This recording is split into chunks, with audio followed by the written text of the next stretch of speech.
There Phoebe, 17, missing for almost a week and a half, and with each passing day with no answers, her family's anxiety grows. We need her home. We need to hear her music, feel her hugs, and hear her voice. You think 17 is the age where life finally begins? Think again. Because for one girl, it's the age where everything stopped. 17 is wild. You feel grown and unstoppable, half teen, half adult, but you're still figuring out who you are, chasing freedom, making reckless choices, believing nothing bad can touch you. That was Phoebe Bishop, bright, fierce, already sketching out the kind of life she wanted. Then came one May morning in a quiet town, ordinary at first. Breakfast, a laugh with her mum, a text to a friend, and then silence. No replies, no trace, no Phoebe. At first, it looked like a runaway case, but when police pulled phone records, checked CCTV, and pieced together her last movements, the story twisted. Interviews hinted at secrets among her circle. News clips painted a picture of a small town holding its breath. And late-night call recordings revealed the kind of fear you can't fake. This isn't just about where Phoebe went. It's about who she trusted, what she saw, and what someone wanted to stay buried. It felt like one of those eerie disappearances you'd hear about on late-night radio in Texas or California, except this wasn't the United States. This was small-town Australia, and the girl at the center of it wasn't coming home. Welcome to True Crime Family Stories. I'm sure you're already hooked on this story, so why not join our community to keep watching what you love? Hit that subscribe button. This case doesn't start with a crime scene. It starts with a girl trying to get out and the silence she left behind. This story begins when Phoebe is 17, and look, you don't need all the background details, but I'll touch on that briefly. Phoebe was raised in the rural town of Gingen, Queensland, about 50 kilometers west of Bundaberg. A small community where everyone knew everyone else's name and business. But Phoebe wasn't just another teenager blending into small-town life. Family and friends described her as strong-willed, sassy, and full of heart. She loved music, loved speaking her mind, and had that restless spark of someone who wanted more than what her surroundings offered. School was different for Phoebe, too. She attended an alternative education program at the Y School in Bundaberg, designed for students who needed extra support and a different path. Like a lot of teens her age, she craved independence. But for Phoebe, that independence came sooner than most. After a disagreement with her mum, she moved out of her family home. It wasn't to live with other kids her age. She ended up in a share house with two adults, 33-year-old Tina Bramley and her 34-year-old partner, James Wood. That's a pretty big age gap, right? But her family wasn't alarmed. Tina had once worked for Phoebe's mother, Kylie Johnson, who owned a business connected to Australia's National Disability Insurance Scheme, NDIS. It didn't feel like she was living with strangers. Phoebe was doing her best to stand on her own 2 feet. She worked as a cleaner, was believed to receive some NDIS support, and even went house hunting with her sister the year before. The trip she was most excited about, though, was to Perth. 10 days to visit her high school sweetheart, Levi. She'd saved up for the ticket herself and was counting down the days. Then came May 15th. That morning, Phoebe was seen leaving for Bundaberg Regional Airport. She wore a green tank top and gray sweatpants, rolling her suitcase behind her. The plan was simple. Get dropped off, board the flight, land in Perth, and meet Levi, who was waiting to pick her up. But she never made it to him. She never made it onto the plane. Her roommates, Tina and James, told police they drove her to the airport that morning in a gray Hyundai SUV 5-hatch. On the way, they claimed, she got into an emotional phone call with Levi, arguing over whether she had time to do her makeup before checking in. They said she was stressed, overwhelmed, and just needed a minute. So, according to them, They pulled over less than a kilometer from the airport and stepped away for about 5 minutes to give her space. When they returned, Phoebe and her luggage were gone. No struggle, no sign of where she went. Just gone. James and Tina assumed she'd walked the rest of the way and checked in, but when police pulled airport CCTV, there was no sign of her entering the terminal. No boarding pass scanned, no baggage checked in. Her ticket went unused, and her name was never logged on the flight manifest. By the next day, May 16th, Phoebe was officially reported missing to Queensland Police. Her mother, Kylie, was already plastering social media with her daughter's photos and urgent appeals for information. Investigators combed through every scrap of evidence, CCTV, phone records, witness accounts, trying to piece together how a 17-year-old could vanish so close to an airport without anyone noticing. And that's the question that still hangs over this story. Not just where Phoebe went, but what really happened in those final moments, who she was surrounded by, and what secrets were waiting behind closed doors. By the third day, May 18th, more than 400 missing person posters covered shop windows, bus stops, and notice boards across the Bundaberg region. The community was rallying, but the mystery of what happened to Phoebe Jade Bishop was deepening by the hour. Her online activity painted an even more complicated picture. Just 2 days before she vanished, she had joined a TikTok trend, one where people sit across from their younger selves. In Phoebe's version, she asked her teenage self, "Are you okay?" The younger version snapped back, "Like you care." Her older self replied, "I am you," before pulling the younger version into a hug. In another part of the video, pretending to be her younger self, Phoebe asked, "Do me and Mom get along?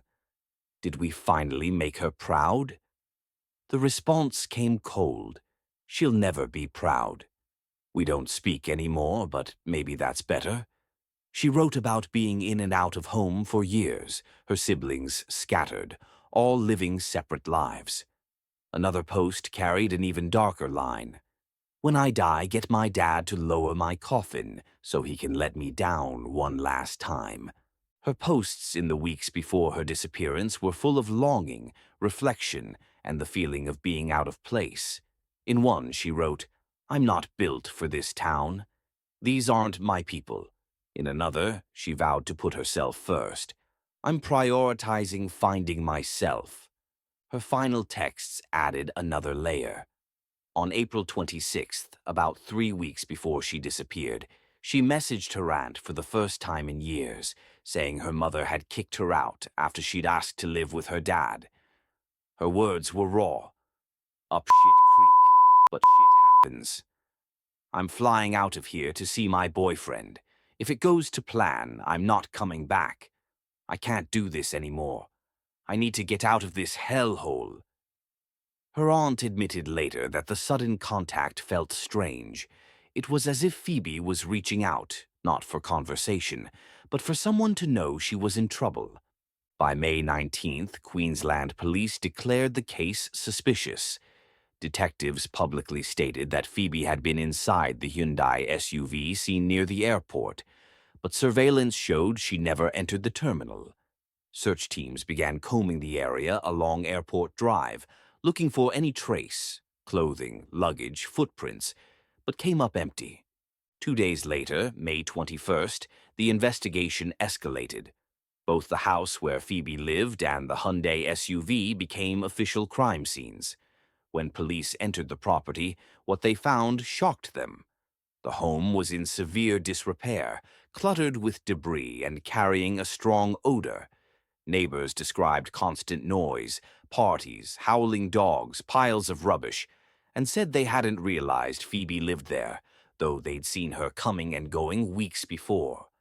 Inside, investigators discovered the bodies of several dogs. 4 had died of natural causes, but the sight added a disturbing tone to an already grim scene.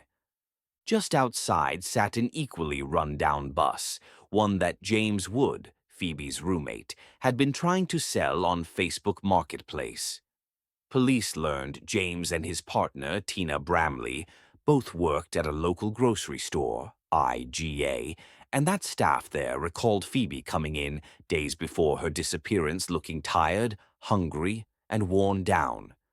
Her aunt, still reeling from the sudden contact weeks earlier, told reporters Phoebe had endured a rough childhood, frequent school changes, new stepdads, and few consistent relationships. She admitted she didn't believe Phoebe would be found alive. They wouldn't use words like homicide unless foul play was likely, she said quietly. Phoebe's last known text to a friend read, "I take off to WA in 3 days. Get out of this shit home for a bit, so that will be good." Just packing at the moment, it sounded hopeful, but looking back it was almost like a final note. Meanwhile, police continued questioning James and Tina. Both were cooperative, neither detained. Investigators uncovered that Tina was on the lease, but the property had failed a recent inspection, and eviction was imminent. The landlord, who lived out of town, claimed Tina had always paid rent on time until 10 days before Phoebe vanished, when contact suddenly stopped. James's ex-partner came forward, telling reporters James had claimed he wasn't living inside the house at all, just staying in the bus out front. But police didn't consider this a breakthrough. They made it clear both James and Tina were not suspects.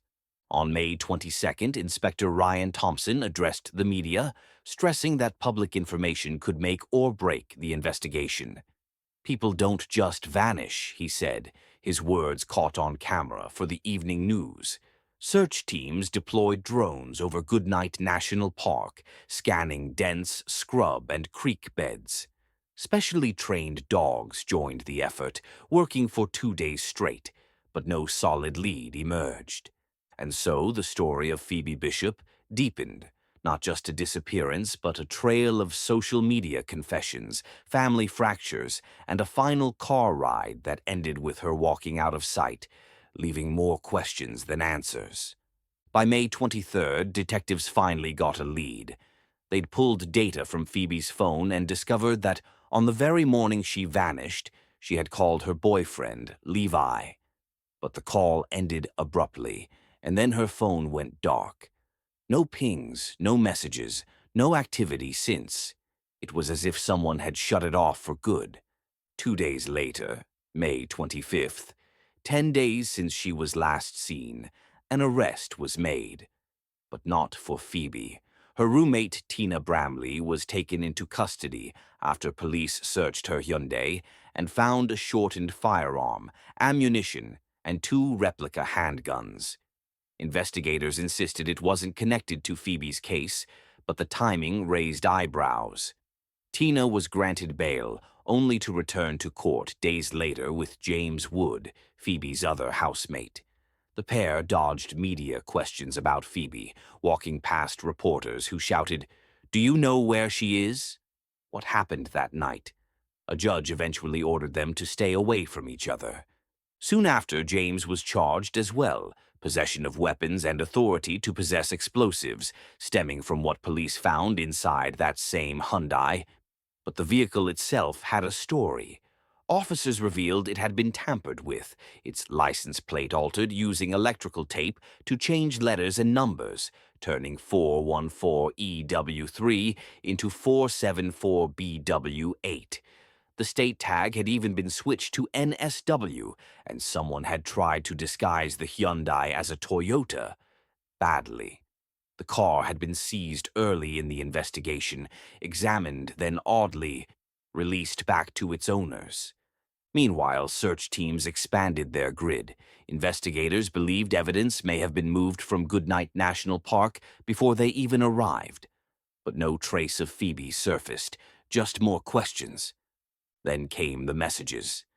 Media revealed that on the night of May 16th, the day Phoebe vanished, James Wood was texting a friend around 9:45 p.m.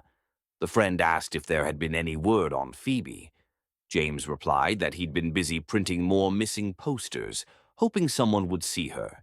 He mentioned police had questioned him aggressively, even asking if he had done it or hurt her. He texted back, "What the fuck?" Nice to know they think I'm a murderer because I'm a male and look the way I do. The following day, police announced they'd seized several items for forensic testing, though no sign of a struggle was found. Yet Phoebe was still gone.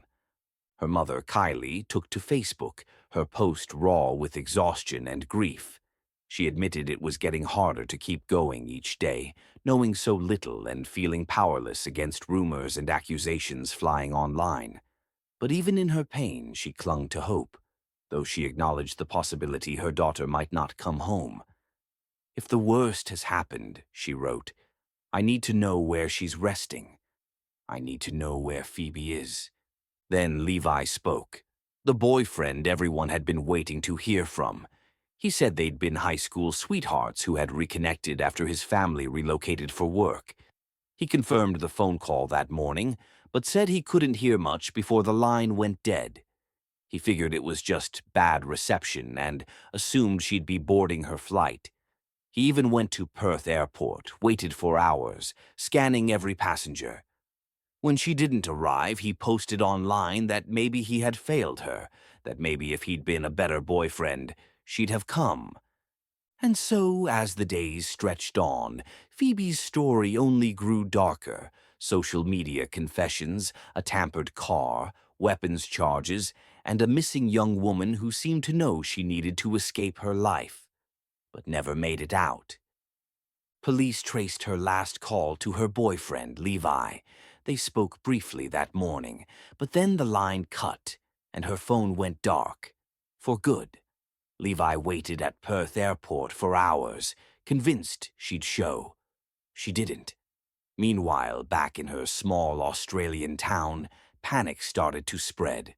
2 days later, police made an arrest, but not for Phoebe's disappearance. Her roommate, Tina Bramley, was caught with a stash of illegal weapons in her Hyundai, a shortened firearm, ammunition, and 2 replica pistols. Investigators claimed it wasn't connected to Phoebe, but still, it was the first sign that things around her weren't as innocent as they seemed. Tina was bailed, returned to court with James, Phoebe's other close friend, and both refused to answer questions from reporters. A judge even ordered them to cut contact after James was hit with separate weapons charges. Then came the vehicle twist. The same Hyundai. Police discovered its license plate had been tampered with, electrical tape reshaping numbers, letters altered to read 474 BW8 instead of its real 414 EW3. Even the car's Hyundai badge had been clumsily disguised to look like a Toyota. Police had seized it early in the case, searched it, then returned it, raising eyebrows about what might have slipped through. James, feeling the heat, began texting friends the night Phoebe vanished, venting about how police were circling him. He claimed they'd accused him of hurting her, purely because he'd been one of the last to see her alive. He said he was busy printing missing person flyers, still hoping Phoebe would reach out, while admitting the investigation was starting to feel like a witch hunt. Meanwhile, Levi's father spoke publicly, painting a very different picture. He said Levi adored Phoebe. They were video chatting nightly, falling asleep on calls, sharing sleep talk moments the next morning. Levi had been counting down to her visit for weeks, even buying her a Canon camera so she could explore photography. They had a camping trip planned, too, something they'd both been excited about. But instead of a reunion, Levi was left broken, waiting in vain at an airport thousands of miles away. By June 4th, police called off their physical search of the national park after 5 days, saying they had nothing solid to go on. But that same day, leaked texts from James stirred the waters again, this time hinting at a possible motive.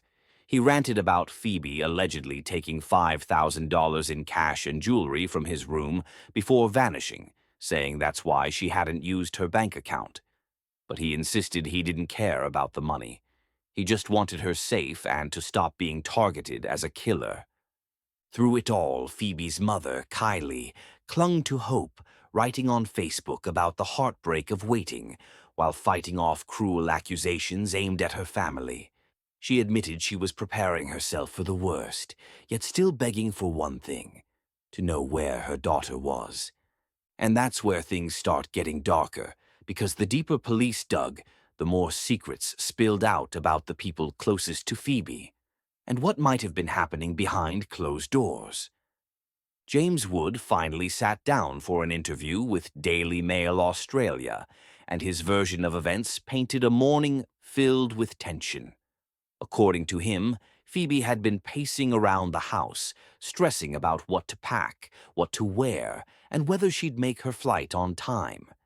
She had wanted to leave at 5 a.m. for her 9 o'clock flight, but James had refused to wake up that early, insisting it wasn't necessary since the airport wasn't far. Phoebe overslept, woke up furious, and, according to James, started yelling and smashing things, including the TV. He claimed this wasn't unusual. She could escalate quickly, but usually calmed down. That day was different. She was shouting about her clothes, so he handed her a pair of his brand-new track pants to wear. He also corrected the timeline. Her flight wasn't until 10. They stopped at a local IGA to grab energy drinks before hitting the road, Phoebe sitting in the back seat. That's when she called her boyfriend, and the conversation exploded into a screaming match on both ends. James said they had to pull over to give her space. 5 minutes later, Phoebe and her bag were gone. They assumed she had stormed off toward the airport and drove there to look for her, circling the area to see if they could spot her walking. When they couldn't, they headed toward the national park. That's why CCTV later placed their vehicle at both the airport and the park. James insisted he never harmed her. He described Phoebe as a good kid, kind, smart, well-mannered, despite having a temper. She had been living with them for 4 months because she couldn't stay at home anymore. Too many fights, too much tension. He said if he had a younger sister in the same situation, he'd want someone to help her too. He'd known Phoebe for almost a year, and Tina, his roommate, had worked with her as a carer, so they trusted each other. But shortly after this interview, James was arrested, then released the next day because no charges were laid. He spent that night living out of his car, his home now a crime scene. 3 weeks after Phoebe's disappearance, things took a dark turn. James and Tina were arrested again, this time charged with 1 count of murder and 2 counts of interfering with a corpse. A police spokesperson announced the arrests were based on 3 weeks of gathered evidence, stating they believed they had enough to move forward with prosecution. Hours later, search teams, guided by a tracking app linked to Phoebe's phone, located what they believed to be human remains in the Goodnight Scrub National Park, 5 miles beyond their initial search zone. The terrain had been so rugged, police couldn't search it on foot earlier.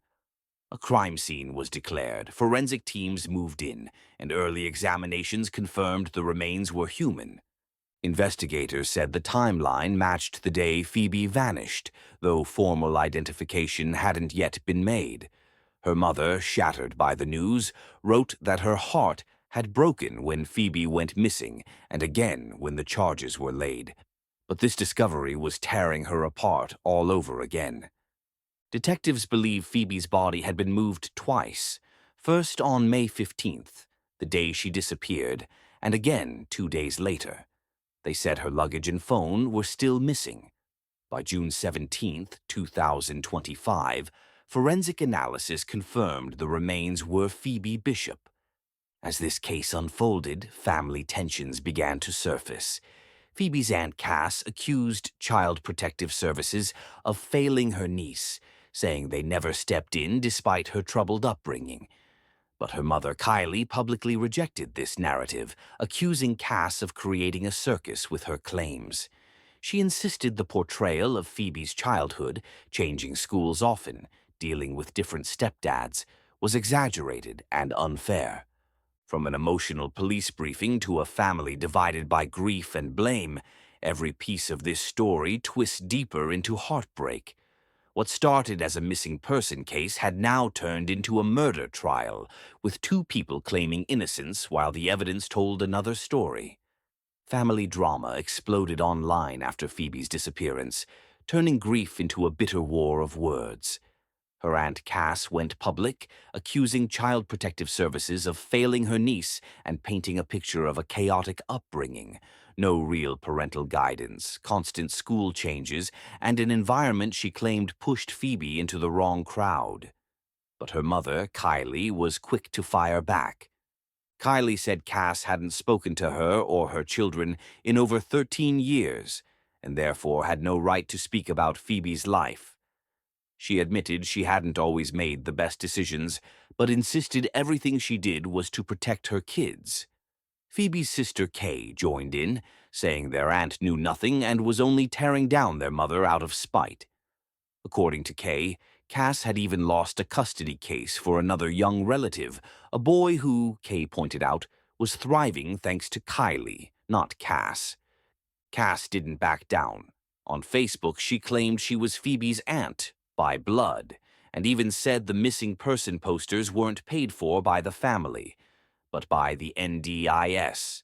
She argued Phoebe didn't actually have a disability, calling her an out-of-control child who lacked a parental figure, and went as far as accusing Kylie of paying someone to watch her daughter instead of caring for her herself.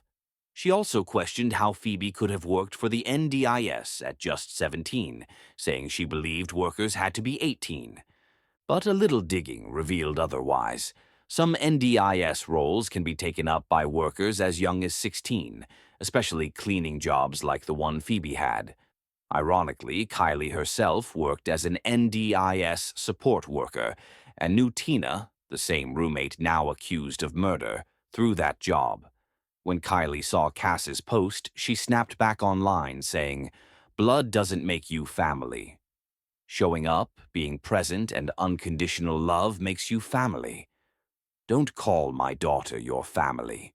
You didn't know her. You state she had no disability. Where's your proof, your reports, your qualifications? You wouldn't know because you weren't there." But that wasn't the only question hanging over this case. If Phoebe was receiving NDIS support at 17, why was she living in such a horrific environment, and why wasn't Child Protective Services stepping in? Investigators began looking into whether she had been considered vulnerable, and if so, why no one intervened when things got bad. The deeper they went, the uglier the picture became. Police discovered a house so filthy it shocked even seasoned officers. Dead dogs had been left to decay until neighbors complained about the stench.